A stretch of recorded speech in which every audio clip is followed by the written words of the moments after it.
Hi అండి. Welcome back to our channel PR Krishna vlogs. అందరూ ఎలా ఉన్నారండి? నేనైతే చాలా బాగున్నాను.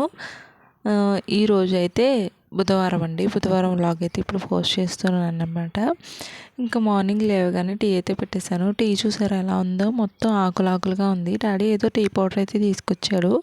ఇదైతే అస్సలు మెత్తగా లేదనమాట అని చెప్తే వేరే పౌడర్ అయితే తీసుకొచ్చారు, దీనిలో కలిపేయండి అని చెప్పేసి. ఇంక ఇంటి సైడ్ చేపలు వస్తే అమ్మ తీసుకుందనమాట. మీరు ముందు వ్లాగ్లో చూసే ఉంటారు. ఇంకా ఆ ముందు రోజే పీతలు తీసుకున్నాం కదా అని చెప్పేసి ఈ చేపలు ఇంకా ఫ్రిడ్జ్లో పెట్టేసి పీతలు చేసేసుకుందాం అనుకున్నాము. ఇంకే కర్రీ అయినా చింతపండు మ్యాండేటరీ కదా అని చెప్పేసి నేను ఫస్ట్ అయితే చింతపండు నానబెట్టేసి ఇంకా టీలో రసగుల్లా వేసుకుని తినేస్తున్నాను అనమాట. ఇంక ఇక్కడ అమ్మ చేపలు అయితే చేసేస్తుంది. అమ్మ చేపలు చేస్తుంటే ఈ కాకి చూడండి ఎలా చూస్తుందో. నేను అడిగాను, అమ్మ ఒక చేప వేయచ్చు కదా అని. ఇంకో నయం ఉంటుంది మా అమ్మ.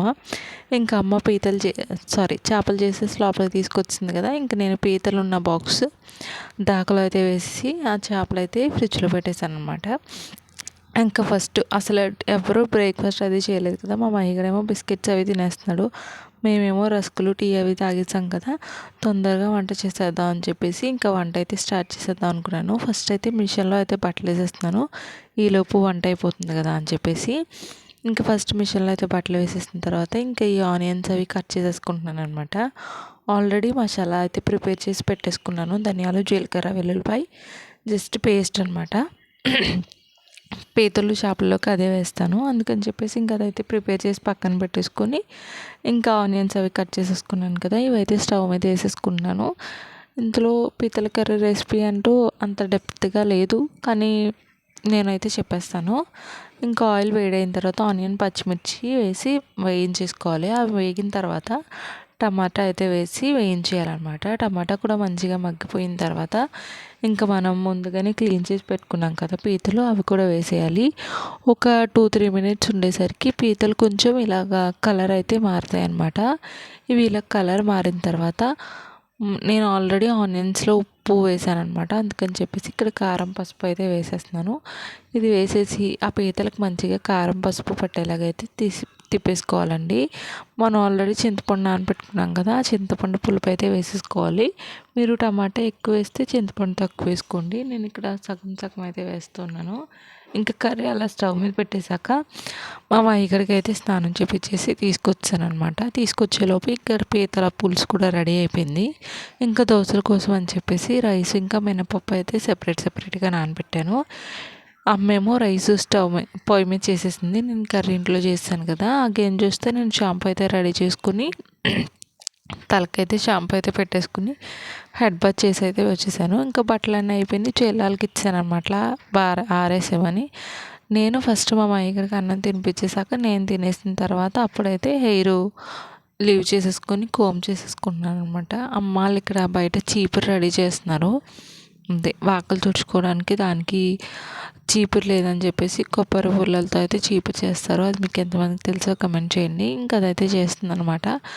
ఇంకా మా మహి గారికి నెయిల్స్ కట్ చేసి నేను నెయిల్స్ కట్ చేసేసుకుని మంచి హెయిర్ స్టైల్ అయితే ట్రై చేద్దామని ఏదో అలా ట్రై చేశాను అనమాట. పర్లేదు, బాగానే ఉందనిపించింది. అందుకని చెప్పేసి అదే జడ అయితే వేసేసుకున్నాను అనమాట. ఇంక ఈవినింగ్ అంటే ఇదంతా అయిన తర్వాత మేము కొంచెంసేపు అయితే రెస్ట్ తీసుకున్నాము. ఇంకా నెక్స్ట్ ఈవినింగ్కి వచ్చేసరికి గ్యాస్ స్టవ్ కడిగైతే 3 డేస్ అయితే అయిపోతుందండి. అందుకని చెప్పేసి ఇంకా దాన్ని కడిగేద్దాం అని చెప్పేసి అయితే ఫిక్స్ అయిపోయాను అనమాట.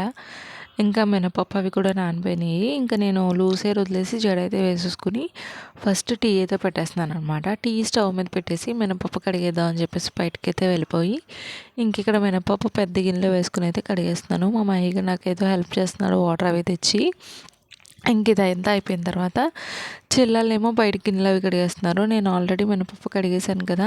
మా మహిగడేమో మొక్కలకి నీళ్ళు వేస్తానని చెప్తున్నాడు. ఇక్కడ వాళ్ళ పిన్ని మహి నీళ్ళు దొబ్బేస్తుందంట, అందుకు దానికి కోపం వచ్చింది.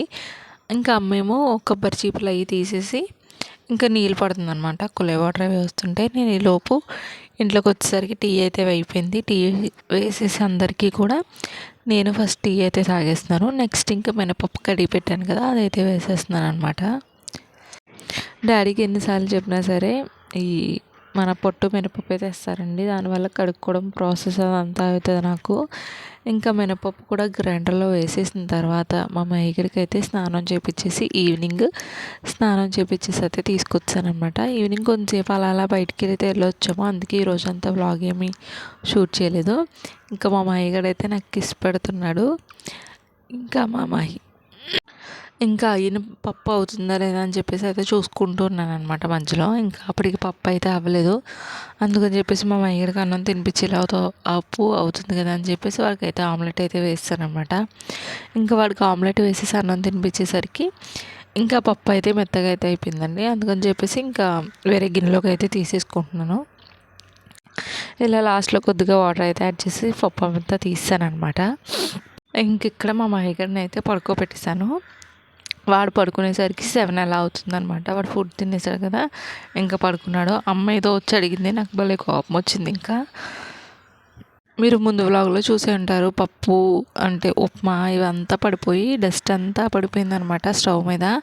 ఇంకా మేము ఈ కౌంటర్ టాప్ ఉంది కదండి, మేమైతే గ్యాస్ పల్లా అంటాము, దానికైతే మేము ఒక షీట్ అయితే వేసామన్నమాట. అంతకుముందు గ్రానైట్ బ్లాక్ది ఉండేదన్నమాట. దాని మీద మేము బ్లాక్ కలర్ అండ్ కొంచెం మార్బుల్ లుక్ వచ్చేలాగా ఒక షీట్ అయితే వేసాం. అది వేయడం వల్ల ఇంకా కడగడం అవ్వట్లేదు అనమాట. కడుగుతుంటే ఒక్కొక్క సైడ్ నుంచి అది లేచిపోతుంది. తడి తగిలినంతసేపు కూడా ఆ షీట్ అయితే లేచిపోతుంది అనమాట. అందుకని చెప్పేసి ఇంకా డాడీని అయితే ఈ స్పాంజ్ అయితే తీసుకురమ్మన్నాను. డాడీ అయితే ఈ స్పాంజ్ తీసుకొచ్చారు. ఇంకా స్టవ్ మీద ఉన్న ఆ గిన్నెలన్నీ కూడా కింద అయితే పెట్టేసుకొని ఇంక దీన్నైతే ఈ స్పాంజ్తోనే తుడుస్తున్నాను అనమాట. జస్ట్ ఈ స్పాంజ్కే కొంచెం షాంపూ అయితే వేసి దీన్నే తడిచేసి ఆ మరకలన్నీ పోయేలాగా అయితే రుద్దేస్తున్నాను అనమాట. ఇంకా దీంతోనే నా కిచెన్ అంతా క్లీన్ చేసుకోవాల్సింది.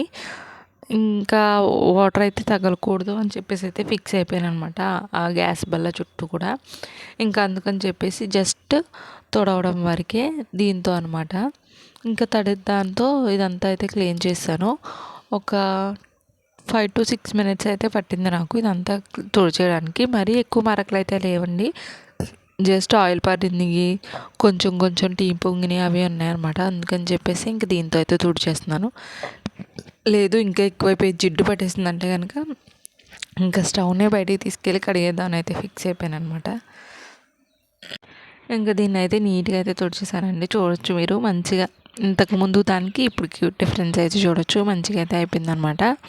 ఇంక ఈలోపు పక్కన ఏదో పని చేసేస్తూనే ఉంటాను నేను.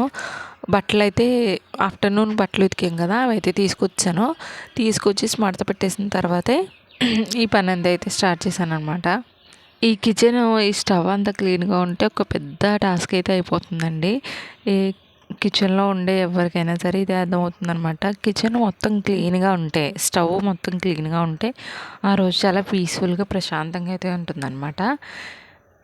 మీలో ఎంతమందికి అలా ఉంటుందో కమెంట్ చేయండి. ఇంకెక్కడ నేను అదంతా తుడిచేసాను కదా, స్టవ్ అంతా తుడిచేసాక కింద కూడా ఆ కౌంటర్ టాప్ అంతా కూడా తుడిచేస్తున్నాను.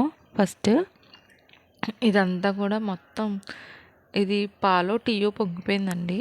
అమ్మ అనుకుంటా పొంగిచ్చేసింది మొత్తం. ఇంకా దానివల్ల ఇదంతా జిడ్డుగా అయిపోయిందనమాట. ఆయిల్ పడిన మరకలు అవన్నీ కూడా ఉన్నాయి. ఇంకా అవన్నీ కూడా ఈ స్పాంజ్తో అయితే తుడిచేసుకుంటున్నాను. మీరు కూడా ఒకవేళ ఇలా ఎక్కువ సార్లు స్టవ్ కడగాల్సి వస్తుందంటే కనుక కడగవసరం లేదండి. జస్ట్ ఇలా ఒక స్పాంజ్ అయితే పెట్టేసుకుని ఇంకా దాంతో అయితే క్లీన్ చేసేసుకుంటే సరిపోతుంది. లేదు అంటే కనుక రోజు అయితే కడగాల్సి వస్తూ ఉంటుంది కదా, అది చాలా కష్టము. ఇలా ఒక స్పాంజ్ అయితే మీరు పెట్టేసుకున్నారంటే ఇంకా తుడుచుకోవడానికి గట్రా ఈజీగా ఉంటుందన్నమాట. ఇంకా స్టవ్ కింద అంతా కూడా తుడిచేసిన తర్వాత ఇంకొకసారి కౌంటర్ టాప్ అంతా కూడా నీట్గా అయితే తుడిచేస్తున్నాను. ఆ చివర అసలు చెత్త ఏమీ పడదండి. ఏమైనా పడినా సరే ఒక్కొక్కసారి అవన్నీ సైడ్కి తీసేసి అయితే తుడిచేస్తాను అనమాట. అందుకని చెప్పేసి అక్కడ ఏమీ ఉండదు. ఇంక ఇక్కడ వరకు కొంచెం మెస్సీగా ఉంటుంది, ఎందుకంటే కూర చేసిన గిన్నెలు అవి ఇవి పెడుతూ ఉంటాను కదా, అందుకని చెప్పేసి అనమాట. మిగిలినంతా కూడా మంచిగానే ఉంటుంది.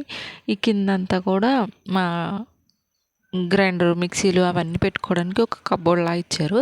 దాని కింద కూడా ఇంకొకటి ఖాళీగా ఉంటుంది. రైస్ బ్యాగ్స్ అవి అయితే పెట్టుకోవడానికి అయితే ఖాళీగా ఉంటుందన్నమాట. ఇంకా ఓవరాల్గా కిచెన్ అయితే క్లీన్ చేసేసినట్టే ఆల్మోస్ట్. ఇంక ఇక్కడ ఆ గిన్నెలు ఉంటాయి కదండి, అదే స్టవ్కున్న స్టాండ్లు ఉంటాయి కదా, ఇంకా అవి కూడా అయితే కడిగేసుకుంటున్నాను. మీకు ఈ స్టవ్ బర్నర్స్ ఉంటాయి కదండి, అవి చాలా వెయిట్ ఉంటాయి కదా. ఒకసారి అయితే ఏమైందంటే అమ్మ బయట ఉన్నారనమాట. నేను 10th టైం చదివేటప్పుడు అమ్మ వేరే బెహ్రానో కంట్రీకి అయితే వెళ్ళారనమాట. అప్పుడు డాడీ మార్నింగ్ లేచి టీ అది పెట్టేసుకునేవారు. ఒకరోజు స్టవ్ అయితే కడిగారనమాట. స్టవ్ కడిగేసి ఆ బర్నర్స్ ఉంటాయి కదా, అవి 2 తీసుకొచ్చి కబోర్డ్లో అయితే పెట్టారనమాట. నేను చూసుకోకుండా ఆ కబోర్డ్లో ఉన్న క్లాత్ మీద అయితే పెట్టారు. అవి కూడా కడిగేశారు డాడీ. పెడితే వెలగట్లేదని చెప్పేసి అవి డ్రై అవుతాయి కదా అని చెప్పేసి కబోర్డ్లో ఒక క్లాత్ మీద అయితే పెడితే నేను చూసుకోకుండా ఆ క్లాత్ అయితే లాగేశానమాట. ఈ పెద్ద బర్నర్ ఉంది కదా, అదైతే నా కాలు మీద అయితే పడిపోయిందండి. బొటనవేలు మొత్తం నొప్పి అనమాట. ఒక 1 వీక్ వరకు బ్లాక్గా అయితే అయిపోయింది. బ్లడ్ అయితే క్లాట్ అయిపోయినట్టుంది. ఇంకా బ్లాక్ అయితే అయిపోయింది. డాడీతో నేను చెప్పేసాను, డాడీ నువ్వు నాకు హెల్ప్ చేయకపోయినా పర్వాలేదు కానీ డాడీ ఇలాంటి పనులు అయితే చేయొద్దని చెప్పేసి డాడీ మీద ఫుల్ కోపం అయితే వచ్చిందనమాట. అమ్మకి చెప్పేశాను. ఇంకా అమ్మకి చెప్పేస్తే అమ్మ కూడా అదే అన్నారు, నువ్వు పిల్లకి హెల్ప్ చేయకపోయినా పర్లేదు కానీ ఇలాంటి పనులు అయితే చేయొద్దు, కాలు చూడు ఎంత నల్లగా అయిపోయిందని చెప్పేసి అయితే డాడీ తిట్టేశారు. ఇంకా మీకు మీ డాడీలు ఎలా హెల్ప్ చేస్తారా లేదనేది అయితే కమెంట్ చేయండి. ఇంకా కిచెన్ అంతా కూడా ఇలా నీట్గా అయితే క్లీన్ చేసేసుకున్నాను అనమాట. మంచిగా అయితే అయిపోయింది కిచెన్ అంతా కూడా. ఇంకా డస్ట్బిన్ అది కూడా ఆ మూలన అయితే ఉంటుంది. మా హీగాడు అయితే 7:30 కల్లా పడుకున్నాడని చెప్పేసి అయితే చూపిస్తున్నాను. ఇంకా నేను వంట అయితే చేస్తున్నాను అనమాట. అందుకని చెప్పేసి ఫుల్ చెమటలు అయితే వస్తున్నాయి. నేను ఆ కుకింగ్ రెసిపీ అంతా కూడా మీకు షార్ట్ వీడియోలో అయితే పోస్ట్ చేస్తానండి. ఇయర్ రింగ్స్ బాగున్నాయా లేదని చెప్పేసి అయితే అడుగుతున్నాను. హెయిర్ స్టైల్ బాగుందా లేదని చెప్పేసి అయితే అడుగుతున్నాను.